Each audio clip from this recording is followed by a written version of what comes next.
There are some people, legendary investors, who are very bullish on Bitcoin, yet only see Bitcoin's price reaching astronomical levels if a certain amount of chaos happens in the world first. If the current financial system goes through a complete restructuring, will we see Bitcoin's price at astronomical levels. Talking, of course, about Chamath Palihapitiya on CNBC just the other day. He said this. This is something that, in Bitcoin parlance, people say hodl. You buy it, you hold it, you put it away.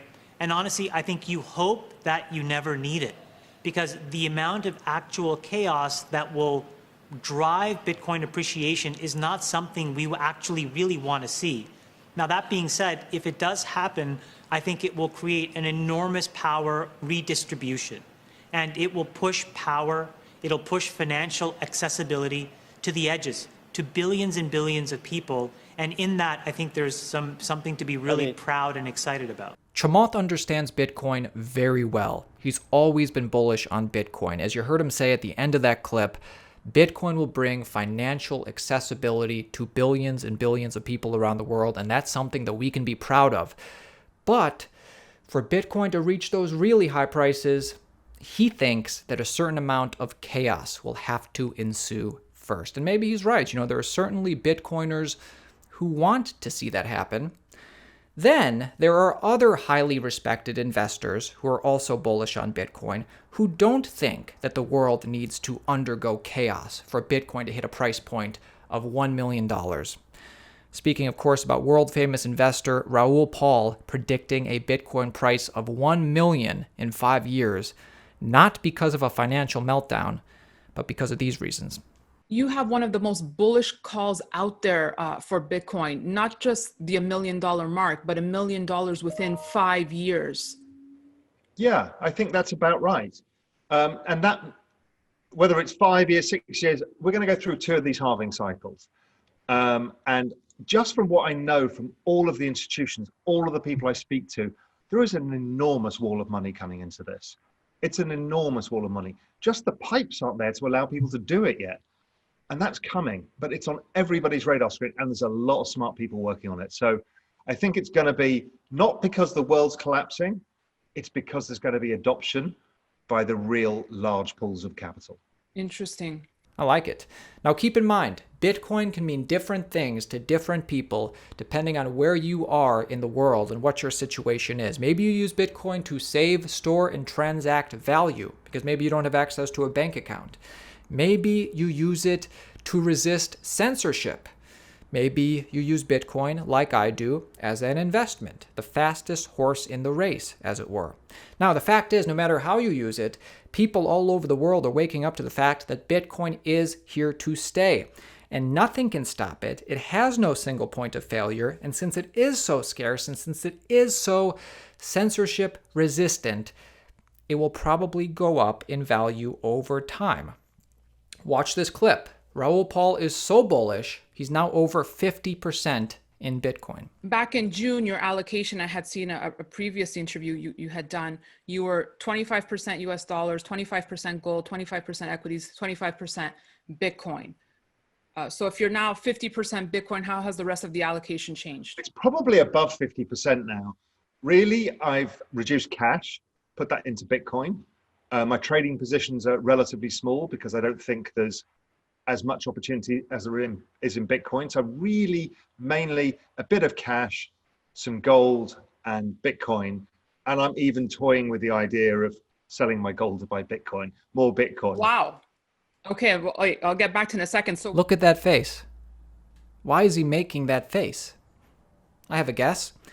Imagine knowing that governments around the world are printing money like crazy. Imagine realizing that 22% of all US dollars were created this year alone, that 22% of the world reserve currency was created this year alone.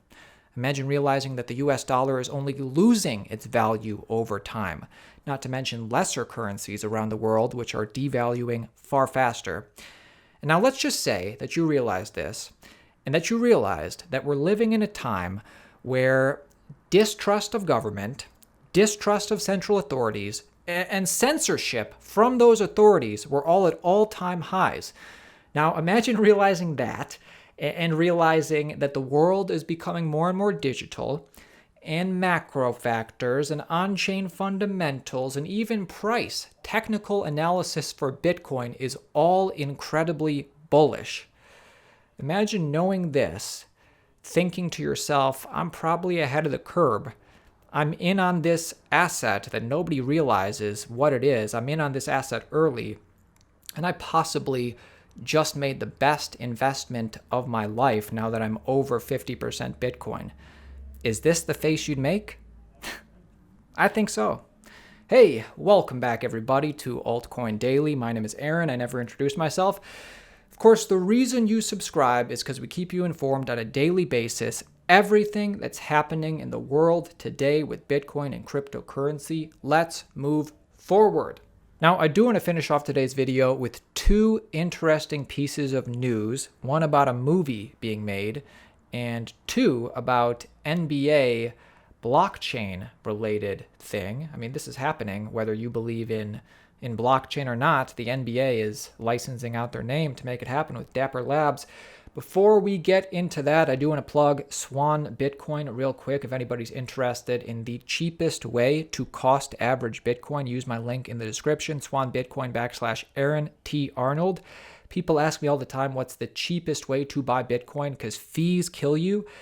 These guys have legitimately the cheapest fees out there. And you know what? Like, not only do they have the cheapest fees, less than Coinbase, less than Square, zero withdrawal fee. It's the withdrawal fee that kills you, in my opinion. So that's why I like to recommend these guys.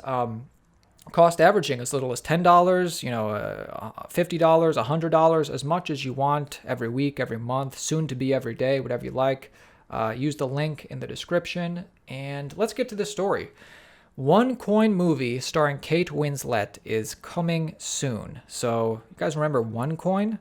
If the courtroom drama of OneCoin is not enough, you'll soon see the whole thing play out on the big screen. Because actually OneCoin is a scam and they're in court right now. Well, here are the details. As reported by Deadline, Kate Winslet has signed on to star and produce Fake, a movie based on an unpublished book by Jen McAdams and Douglas Thompson. McAdams was a victim of the OneCoin scheme and will be a producer on the film. So Fake will be written and directed by Scott Z. Burns, who helmed The Report, a political drama based on the CIA's report on torture post 9/11, and wrote the 2011 pandemic movie Contagion, which also starred Winslet. Everybody just watched that because of the pandemic. So if you don't know about OneCoin, because honestly I never heard about it until after it happened, OneCoin was founded in 2014 by some lady in Bulgaria. OneCoin followed the typical structure of a multi-level marketing scheme, but with a cryptocurrency twist. It promised OneCoin is the next Bitcoin, though it wasn't backed by a blockchain or a network. Despite several warnings from crypto industry insiders and government agencies, OneCoin continued to be popular, fostering an us versus them mentality. McAdams, who started a support group for OneCoin victims, told Cointelegraph she and her friends and family invested and lost a quarter or $300,000 before she learned its server was not a blockchain and could not create crypto. So a movie is being made about, a Ponzi scheme that claimed to be a cryptocurrency. Net positive? I don't know, but it is interesting, especially with a big name like Kate Winslet involved. Final story of the day. This is interesting. Dapper Labs raises $18 million in token sale for NTF-centric Flow blockchain. So they're raising a lot of money. As you recall, because we've been reporting on this story as news comes out, Dapper Labs' flagship game NBA Top Shop launched in full earlier this month after clocking over $2 million in revenue in private beta. Now it raises $18 million in token sale. And you can actually check out the website right now. It's live, nbatopshop.com. I haven't really checked it out yet, but you can go shop their rare collectibles licensed with the NBA. So, I mean, what? Is the NBA in on the NTF Ponzi? it's no Bitcoin. Listen, I'm a huge Bitcoin bull. And although I recognize that there's a lot of bad ideas in cryptocurrency, 99% are either bad ideas, will fail, or just fail. It does seem like this other stuff is getting experimented on and speculated about. And I like to call it how I see it. It seems to me that Bitcoin's future is pretty certain, but there's reason to believe, it seems to me there's interest in other stuff. Do you disagree? Do you agree? Let me know in the comments. I'll see you tomorrow.